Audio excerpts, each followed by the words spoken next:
The year was 1943, and across the vast Atlantic, ships moved silently under armed escort, carrying not just supplies and troops, but prisoners of war.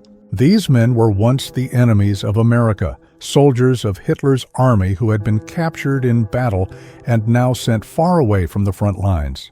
For many of them, the journey felt like a descent into the unknown. They had been told that America was a land of cruelty, a nation that despised Germans and would treat them like animals. The clang of chains, the guarded stares of sailors, and the endless expanse of ocean gave weight to those fears. As the ships docked in American harbors, the prisoners braced themselves for a harsh and unforgiving captivity. Yet, what awaited them was not the brutal nightmare they had imagined. Instead of being thrown into dark, cramped cells, they were taken to sprawling camps built on open land, often in rural areas. These camps were ringed with barbed wire and guarded by sentries, but inside, a very different reality began to take shape. Prisoners were given food, medical care, and even opportunities to work. For men conditioned to expect endless punishment, the first days in America were disorienting. They had prepared themselves for hatred, but instead were confronted with a strange kind of order and humanity. The very landscape of their imprisonment felt less like a dungeon and more like a small enclosed town. Imagine the confusion of a soldier who had been fed years of Nazi propaganda. He had been told that America was decadent, lawless, and violent, a land with no respect for discipline or honor. Yet, here he stood in a barracks that was clean, in a camp where daily routines were followed with precision, and in a place where guards did not constantly strike or insult him. The prisoners lined up for meals, and instead of scraps, they received food that often surpassed what they had eaten during the war itself. Some even tasted meat and fruit again, luxuries that had grown scarce in Europe. For the first time since their capture, fear gave way to unease of a different kind.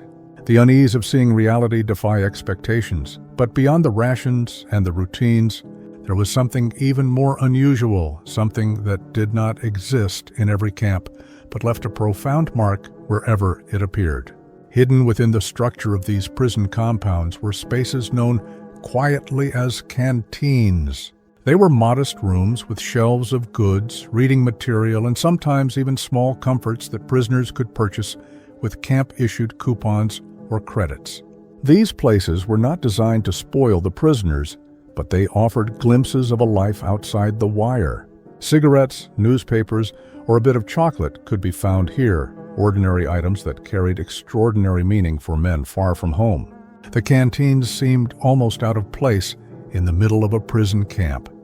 To the men who stumbled upon them, the discovery was startling. The canteens were not lavish or filled with luxuries, but the very idea that such spaces existed felt like a contradiction. Here was the enemy providing them with more than just survival. Here was America, not only keeping them alive, but allowing them to taste fragments of comfort. These rooms, small and unassuming, became more than places to spend coupons. They became stages upon which a larger story would unfold, a story not of weapons or armies, but of perception and persuasion. With each transaction, with each page of a newspaper turned, a seed of doubt about the world they thought they knew was quietly planted. The early context of these canteens was not widely spoken of outside the camps. To the American public, the war raged on, and sacrifice was the common experience. Families rationed sugar, rubber, and gasoline, and soldiers overseas faced life and death on the battlefield. Few would have imagined that inside the boundaries of prisoner compounds, men who had once fought for Hitler were sitting in small rooms, reading newspapers or sipping coffee. Yet, in this hidden corner of the war, something subtle and powerful was taking place. The enemy was being shown a different face of America, one that contrasted sharply with everything they had been told to believe. This was the beginning of a quiet transformation. The barbed wire, the guards, and the routines reminded the prisoners daily that they were captives. Yet, the presence of a canteen inside those fences carried a different kind of message. It suggested that America's strength did not rest solely on weapons and victories in battle, but also on its ability to offer decency even in times of conflict. That message would linger long after the war ended, but in these early days, it was just beginning to take root. In the hearts and minds of men who had been trained to hate, confusion gave way to curiosity, and curiosity would soon give way to something deeper. For the German prisoners, the first walk into a camp canteen often felt like stepping into another world. The air inside was still, heavy with the faint smell of tobacco and paper, not the stench of rot or punishment they had imagined. Wooden shelves lined the walls carrying neat stacks of newspapers, boxes of cigarettes, and small packets of sweets. Some camps even offered coffee substitutes, tins of food, or writing supplies. The items were ordinary by American standards, but to the prisoners, they were astonishing. Each object whispered a message that contradicted years of carefully crafted Nazi propaganda. Imagine a soldier who had spent months listening to his commanders describe America as a land of corruption and cruelty. He expected his captors to revel in his suffering, to break him with hunger or violence. Instead, he now stood in a room where he could buy chocolate or read a newspaper printed in German. That dissonance was not easy to reconcile. It created a silent tension, a conflict between what he had believed and what his own senses were now telling him. In those quiet canteens, the battle was not fought with rifles or artillery, but with subtle symbols of decency. The shock went deeper than the shelves of goods. The very act of being given choice was bewildering. Prisoners were allowed to spend camp-issued coupons, deciding for themselves what small comforts they wished to buy. For men stripped of freedom, the ability to choose even a packet of tobacco carried unexpected power. It undermined the carefully maintained image of America as a nation without honor or principle. Each small decision in the canteen became a reminder that the enemy was treating them with a level of fairness they had not anticipated. At night, in the dim barracks, conversation spread among the men. Some whispered their confusion, admitting that they could not understand why their captors would allow such liberties. Others clung stubbornly to their old beliefs, insisting that the canteens were tricks, a false mask to hide a darker reality. But even those who resisted the new impression could not escape the evidence of their own eyes. Cigarettes smoked, chocolate tasted, newspapers read. These were not illusions. They were tangible, and they demanded to be acknowledged. The tension within the camps grew not from brutality, but from the quiet challenge posed by kindness. Over time, the contrast between expectation and reality became sharper. For prisoners who had endured shortages in Europe, the presence of goods in an American camp was nothing short of surreal. The war had drained German towns of basic supplies, yet here, in captivity, these men found themselves holding items their families back home could only dream of. The irony was bitter, and it gnawed at their loyalty. How could they reconcile a regime that sent them to war with empty promises, while their enemy placed ordinary comforts in their hands? The conflict was not violent, but it was deeply personal. Each man wrestled privately with what he saw, heard, and experienced. Some began to doubt the words of their commanders, while others built new walls inside their minds to protect their pride. The canteens became mirrors in which they were forced to see contradictions they had never considered before. And in those reflections, the seeds of transformation were quietly being sown. It was a war of perceptions, and it was only beginning to unfold. The secret canteens did not appear by chance. They were the result of a deliberate decision, born from a recognition that the battle for minds could be as important as the battle for territory. American authorities understood that how they treated their prisoners could shape not only discipline inside the camps, but also the long-term impressions of the enemy. Providing spaces where German soldiers could find small comforts was not a gesture of indulgence, but a carefully calculated act. It allowed the prisoners to experience something that challenged the stories they had been told, exposing them to a controlled version of freedom in captivity. In this way, the canteens were as much a tool of strategy as they were of management. The origins of the idea lay in the nature of the war itself. This was not just a clash of armies, but a struggle of ideologies where propaganda played a central role. Germany had built its strength on portraying the outside world as corrupt, weak, and inhuman, while the United States had to counter that image not only on the battlefield, but also within the minds of those who carried it. Inside the camps, America saw an opportunity. By offering prisoners a glimpse of fairness and dignity, they could erode the foundation of Nazi belief without a single shot fired. The canteens became a quiet weapon, concealed behind shelves of cigarettes and newspapers. From the beginning, their design was intentional. These spaces were modest and carefully monitored, ensuring they would never appear as luxuries. They were not meant to spoil the prisoners, but to offer just enough comfort to provoke thought. The goods available were ordinary items, things that did not threaten security or create excess, but that carried meaning in their familiarity. A German-language newspaper on a wooden counter spoke volumes to a man who had expected only silence and punishment. A packet of sweets in his pocket reminded him of home, yet it came from the hands of his enemy. Every detail was chosen with purpose. The decision to establish such canteens reflected a deeper understanding of human nature. Soldiers stripped of choice, dignity, and hope were likely to cling more fiercely to the ideology that had once given them purpose. But soldiers given even a glimpse of fairness and humanity might begin to question. By offering controlled freedoms inside captivity, the camp authorities shifted the prisoners' frame of reference. The barbed wire was still there, the guards still watched from towers, but inside the fence, a man could hold a cigarette, read a newspaper, or taste something sweet. These were not grand freedoms, but they were reminders of possibility. In many ways, the canteens revealed a quiet confidence in America's strength. The United States did not need to crush its prisoners into submission. It could allow them these small liberties because it trusted that its values, once seen, could stand on their own. For the German soldiers, this was a stark contrast to the authoritarian system they had come from, where control was absolute and dissent was punished. The very existence of a choice, even a small one, became a statement of difference. It was a subtle but powerful demonstration of another way of life. Over time, the prisoners began to realize that these canteens were not accidents or oversights. They understood that their captors wanted them to see this side of America. Some resented it, feeling manipulated. Others felt curiosity, even gratitude, though they rarely admitted it aloud. Whatever their reaction, the effect was the same. The camps had disrupted the simple narrative they had carried into captivity. The origins of the canteens lay not in kindness alone, but in a strategic attempt to rewrite the mental map of the enemy. And in that attempt, a new kind of battle was being quietly fought.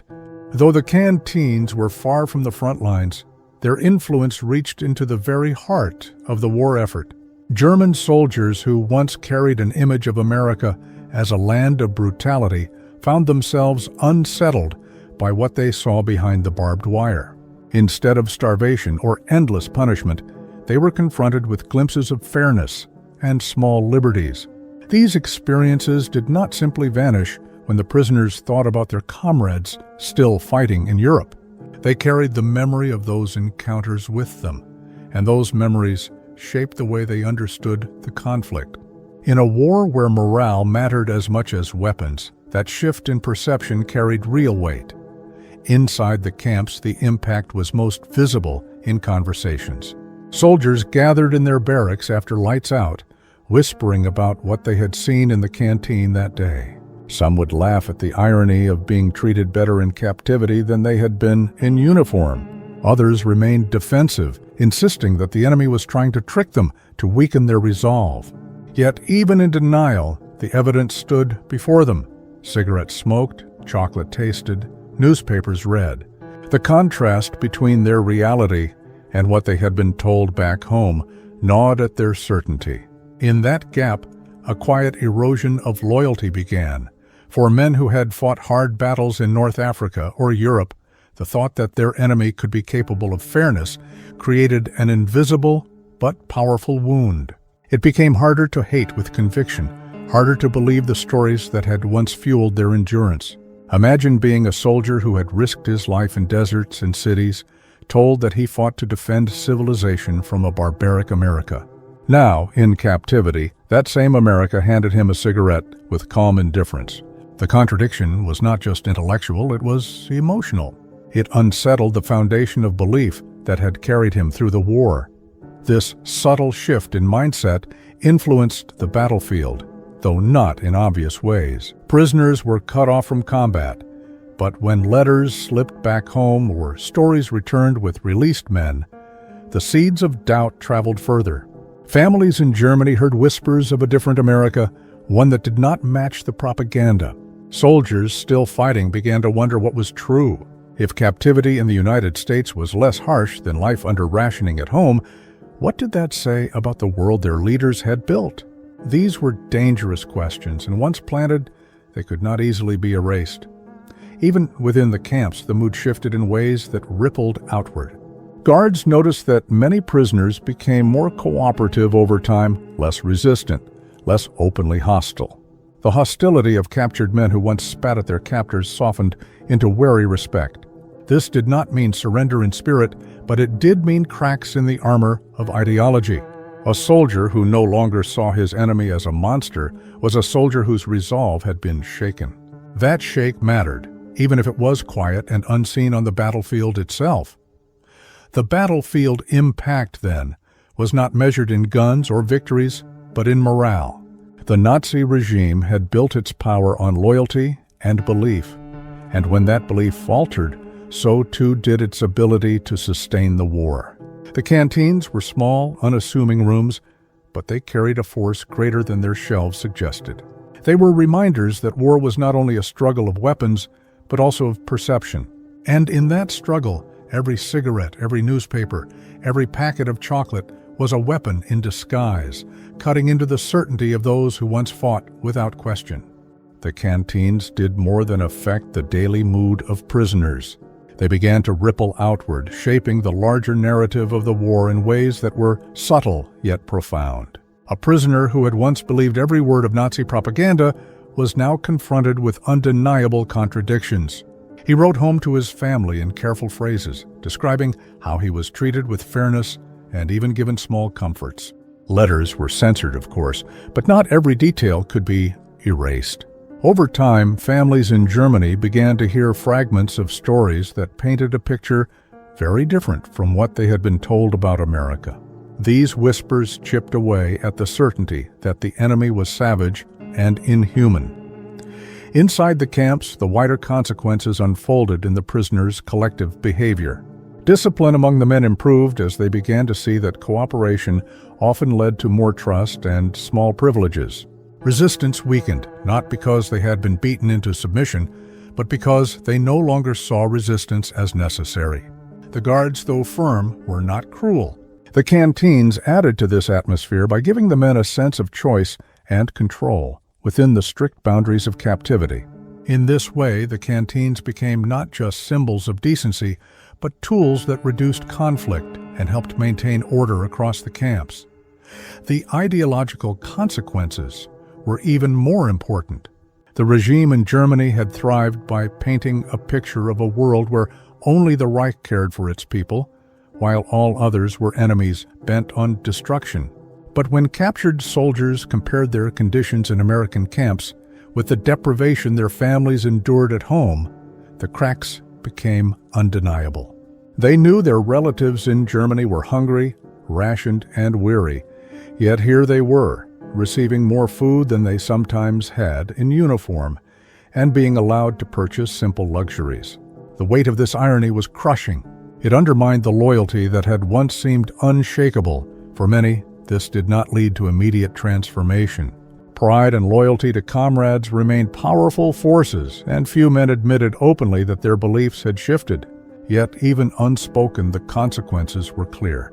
Doubt became a constant companion, lingering at the edges of their conversations, gnawing at the certainty of their convictions. The regime had demanded absolute faith, but the canteens made such faith harder to maintain. It is difficult to hate completely when your enemy allows you to sip coffee, smoke a cigarette, or read a newspaper in your own language. These small gestures carried disproportionate weight in the war of ideas. Beyond the wire, the implications grew wider still. American policymakers saw the treatment of prisoners as part of a larger strategy for the post-war world.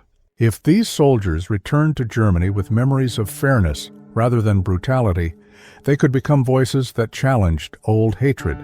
The canteens were not just conveniences for the present, but investments in the future.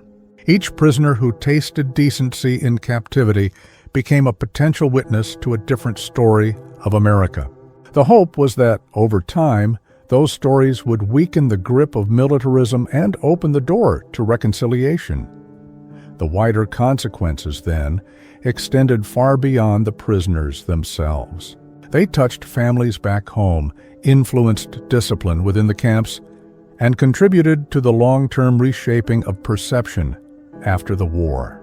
What began as a modest room filled with ordinary goods became a channel for extraordinary change. In these unassuming spaces, America was not simply fighting for victory on the battlefield. It was quietly building the foundations for a future in which yesterday's enemies might see it not as a monster, but as a nation capable of fairness, even in war. The quiet tension within the camps eventually reached a point of undeniable clarity. For months, prisoners had wrestled with the contradictions between the propaganda they had believed and the reality they now lived. The canteens became the most vivid symbol of this conflict. They were ordinary spaces filled with shelves of goods and the murmur of men making small choices, yet, to the prisoners, they represented something much larger. Each step into those rooms forced them to confront the possibility that their worldview had been built on lies. The climax of this story was not a single dramatic event, but a gradual breaking down of certainty. Prisoners who had once sworn allegiance to their cause began to admit, if only in whispers, that their perspective had shifted. In late-night conversations, voices dropped low so that guards could not hear. Some men confessed their surprise at how they had been treated.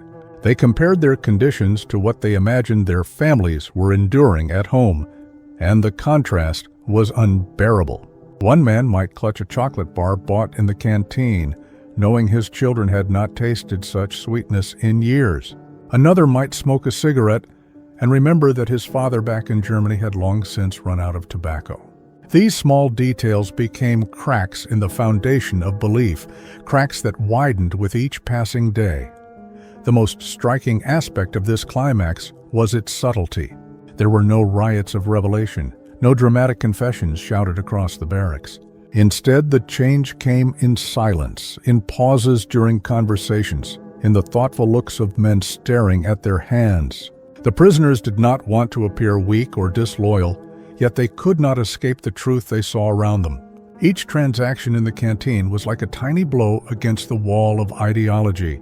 Over time, the wall did not shatter, but it weakened, and once weakened, it could never be fully rebuilt. Imagine a soldier who had marched under the swastika, convinced that America was his mortal enemy. He had endured the battlefield with that conviction, fought with that conviction, perhaps even killed with that conviction. Now, in captivity, he stood in a line with fellow prisoners waiting to buy coffee and bread. The scene was ordinary, almost mundane, yet its meaning was profound. The America he had been taught to hate was giving him dignity. In that moment, even if he never admitted it aloud, something within him shifted.